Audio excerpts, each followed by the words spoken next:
Have you ever noticed something strange about really good coffee? You go to a fancy cafe, order a pour-over from Ethiopia, and it tastes incredible, bright, fruity, almost like tea.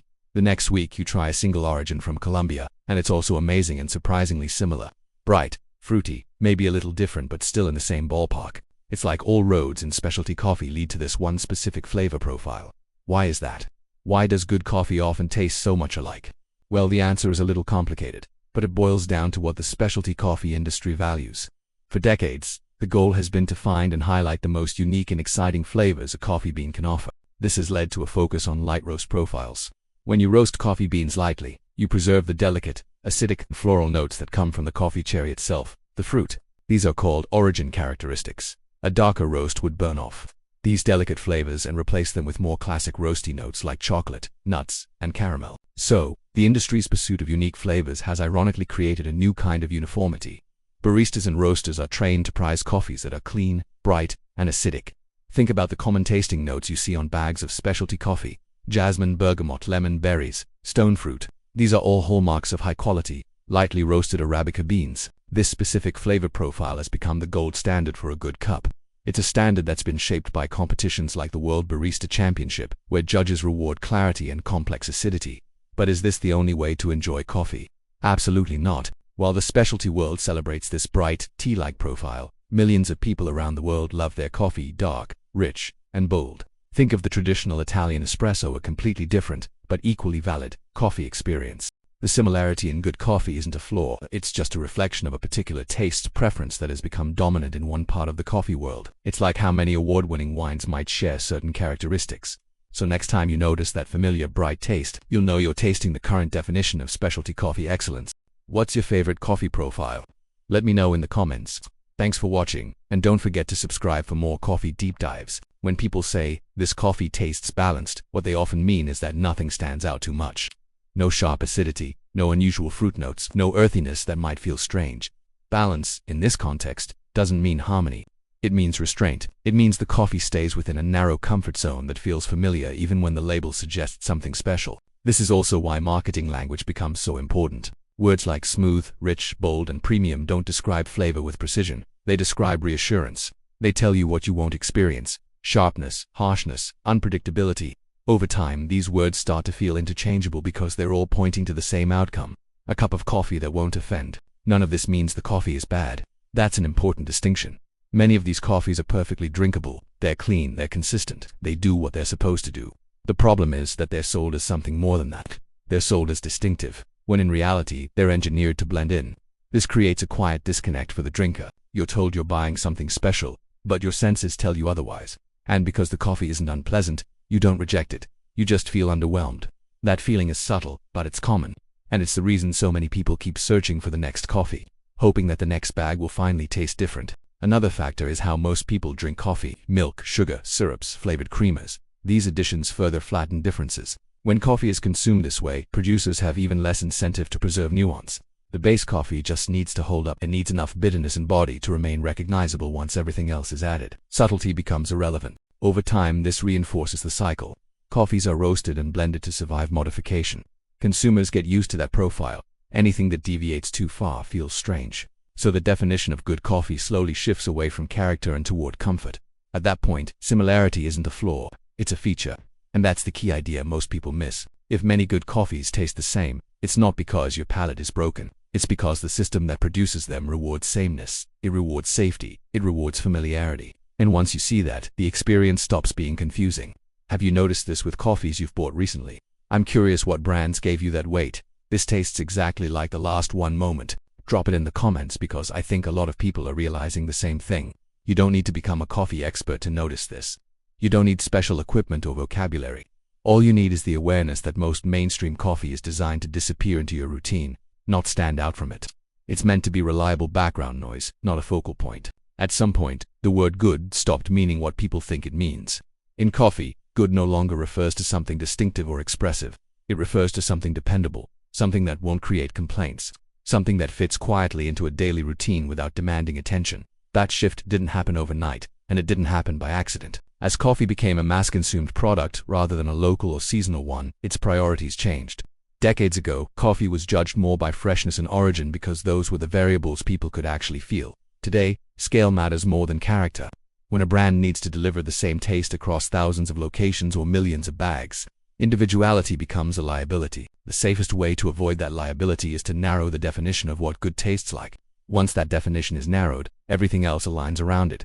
Beans are selected not for how interesting they are, but for how predictable they behave in roasting. Origins are chosen for consistency rather than complexity. Roasts are adjusted to reduce variation. Blends are constructed to mask seasonal changes. The result is a product that performs well statistically, even if it feels emotionally flat. This is where many people get confused. They assume that if a coffee is labeled good, premium, or high quality, it should feel noticeably different. When it doesn't, they start doubting themselves. They assume their palate is untrained. But what's really happening is that the word good has been optimized for distribution, not experience. Another reason so many coffees taste the same is how defects are handled. Every coffee has imperfections. Some beans ferment differently, some absorb moisture, some develop off notes in smaller scale production. Those imperfections might show up in the cup as something unusual. In large-scale production, they're neutralized. Roasting darker hides defects. Blending spreads them out. Processing techniques smooth the edges. What you gain is reliability. What you lose is personality. But personality is risky, and risk doesn't scale well. There's also the issue of expectations. Most people have learned to associate certain flavors with coffee: bitterness, roastiness, a hint of smoke or chocolate. When a coffee doesn't deliver those cues, it often feels wrong, even if it's technically well made. So producers lean into what people already recognize. Over time, that recognition becomes the standard. This creates a feedback loop. People buy what tastes familiar. Brands produce what sells. Anything outside that loop stays niche, and the definition of good becomes increasingly narrow. The irony is that many people who say they want better coffee don't actually want more variation. They want reassurance. They want something that feels a little elevated but still safe. They want the idea of quality without the discomfort of learning something new, and the market responds accordingly. That's why you can walk into different stores, buy different brands, and still feel like you're drinking the same thing. It's not that these companies are copying each other. It's that they're all responding to the same incentives. At this point, it's worth saying something clearly. Sameness does not mean low quality. It means intentional compromise. These coffees are engineered to succeed under average conditions, with average equipment, prepared by average people, often with additions like milk or sugar. In that context, they do their job very well. The problem only arises when marketing language suggests something else. When a bag implies uniqueness but delivers familiarity, the disconnect becomes noticeable. You don't feel cheated enough to stop buying it, but you feel unsatisfied enough to keep looking. This is why so many people rotate through coffees endlessly. They try one brand, then another, always hoping the next one will finally taste different. Most of the time it doesn't, and that's not because all coffee is the same. It's because the segment they're shopping in is designed that way. Another factor that flattens difference is how coffee is discussed. Descriptions are often vague: smooth, balanced, rich. These words sound meaningful, but they rarely describe anything specific. They describe absence of harshness, absence of sharpness, absence of surprise. Over time, those words stop signaling quality and start signaling conformity. The result is a strange situation where many people drink coffee daily, care about it enough to comment on it, but lack a clear framework to understand why their experiences feel repetitive. They sense that something is missing, but they can't articulate what it is. That missing piece is contrast. Without contrast, everything feels average, even if it isn't. When most coffees aim for the same middle ground, the middle becomes invisible. And once the middle becomes invisible, people assume the issue is their own perception. It isn't. Understanding this doesn't mean you need to reject mainstream coffee or chase rare beans. It simply means recognizing what you're buying. When you know that most good coffees are optimized for consistency, the experience stops being disappointing. You stop expecting something they were never designed to deliver. Once you understand why so many coffees are designed to taste the same, a different question naturally follows. If sameness is intentional, what actually makes a coffee taste different in a way you can notice? Not in theory, not on a label, but in a normal kitchen, on a normal morning, without special gear. Ever wondered why the coffee from your favorite cafe tastes so much better than what you make at home? Or why 2 bags of beans from the same region can taste completely different? Today we're spilling the beans on the real secrets behind coffee flavor. It's not just about where the coffee is grown. It's about what happens to it, asterisk after asterisk it's picked. So, grab your favorite mug, and let's dive in. First up, let's talk about roasting. This is probably the single biggest factor that shapes the flavor of your coffee. Think of it like toasting bread. A light roast is like lightly toasted bread. It keeps a lot of the original grain flavor. For coffee, this means you'll taste more of the bean's natural characteristics: bright, fruity, and acidic notes. It's where you'll find those floral or citrusy flavors that coffee connoisseurs love. Now, as we go darker, things change. A medium roast is like a perfect golden brown toast. It strikes a balance between the bean's origin flavors and the flavors developed during roasting. You get a smoother, more balanced cup with hints of caramel, chocolate, and nuts. This is the sweet spot for many coffee drinkers, and what you'll often find in popular cafes. Then we have the dark roast. This is like well done, almost burnt toast. The roasting process has pretty much taken over, masking most of the original bean flavors. You'll get a bold, smoky, and often bitter taste. While some people love this intensity, a lot of the subtle, complex flavors of the bean are lost. So next time you buy coffee, check the roast level. It's your first clue to the flavor inside. Next, let's talk about blending.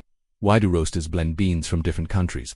It's all about creating a consistent and balanced flavor profile. A single origin coffee can be amazing, but its flavor can vary from season to season. Blending allows roasters to combine beans to hit a specific flavor target every single time. For example, they might blend a bright acidic Kenyan bean with a full-bodied, chocolatey Brazilian bean to create a cup that's both lively and smooth. It's a true art form, like a chef creating a signature dish. A well-crafted blend is designed to be delicious, reliable, and perfectly balanced. Now, let's get to something you can control at home. Freshness. Coffee is a fresh product, just like bread or fruit. Once roasted, coffee beans immediately start to release their aromatic compounds. The flavor peaks a few days after roasting and then begins to fade. That pre-ground coffee you bought from the supermarket months ago, a lot of its magic is already gone. For the best flavor, buy whole beans that have a roasted on date, not just a best by date. Try to use them within a few weeks of that date. And here's a pro tip: only grind the beans right before you brew. Grinding increases the surface area, causing the flavor to escape even faster. Freshness is a game changer, I promise. Finally, the last piece of the puzzle is brewing consistency. You could have the best, freshest beans in the world, but if your brewing method is all over the place, your coffee will be too. The key variables are the coffee-to-water ratio, water temperature, and brew time. Use a scale to measure your coffee and water. Don't just guess with scoops. Aim for water that's just off the boil, around 90 to 96 degrees Celsius. Too hot, and you'll extract bitter flavors. Too cool, and your coffee will taste weak and sour. And time your brew. Whether you're using a French press, a pour-over, or an AeroPress, timing is crucial for a balanced extraction. Mastering these simple steps will bring cafe-quality consistency right into your kitchen. So there you have it: roast level, blending, freshness, and brewing consistency. These are the 4 pillars that truly define the taste of your coffee. It's less about a single magical origin and more about the incredible journey the bean takes to your cup. Experiment with different roasts, buy fresh, and dial in your brewing technique. You'll be amazed at the world of flavor you can unlock. Thanks for watching, and if you found this helpful, give us a like and subscribe for more coffee adventures. Happy brewing! One of the simplest ways to notice real differences is to remove sugar for the first few sips, not forever. Just long enough to taste what's there. Sugar flattens contrast. It pulls everything toward the same sweet bitter center. When you take it away briefly, even familiar coffees reveal more about themselves. Milk does something similar. It's not wrong to add it, but it changes what you're tasting. Many coffees are designed with that in mind. They're built to survive milk, not to shine without it. Knowing that helps you interpret what you're experiencing. Temperature also affects perception more than people think. Coffee that's extremely hot numbs your palate. All you taste is heat and bitterness. As it cools slightly, more nuance emerges. This doesn't mean drinking lukewarm coffee. It means waiting 30 seconds after pouring before that first sip. That small pause can reveal differences you'd otherwise miss. The grind size you use changes everything, even if you're not using fancy equipment. Finer grinds extract more aggressively, pulling out bitterness and strength. Coarser grinds are gentler, leaving more subtlety intact. If you've been using the same grind setting for every coffee, you might be obscuring differences. A simple adjustment, even on a basic grinder, can shift what you taste. Water quality matters too, though not in the precious way coffee forums make it sound. You don't need special minerals or pH-balanced water, but if your tap water tastes strongly of chlorine or has heavy mineral content, it will mask the coffee's actual flavor. Filtered water or bottled water eliminates that variable without turning coffee into chemistry. At this point, it's important to say something reassuring. If you enjoy the coffee you drink, nothing here invalidates that. The goal isn't to turn coffee into a test or a judgment. It's to remove confusion, to explain why your experience makes sense. When many coffees taste the same, it doesn't mean you've failed to appreciate them. It means you're accurately perceiving a system that prioritizes reliability over expression. Once you see that, you can choose how much difference you actually want. Some people want coffee to be background fuel. Others want occasional moments of interest. There's room for both. The mistake is expecting one to behave like the other. What changes everything is expectation. When you stop expecting mainstream coffee to surprise you, it stops disappointing you. And when you want something different, you know where to look and what to adjust, without turning it into a lifestyle. Here's the practical takeaway. If you want to notice real differences, start small. Buy two coffees that claim to be different, a light roast and a dark roast, or a single origin versus a blend, and brew them the same way on consecutive mornings. Don't change your method, don't overthink it.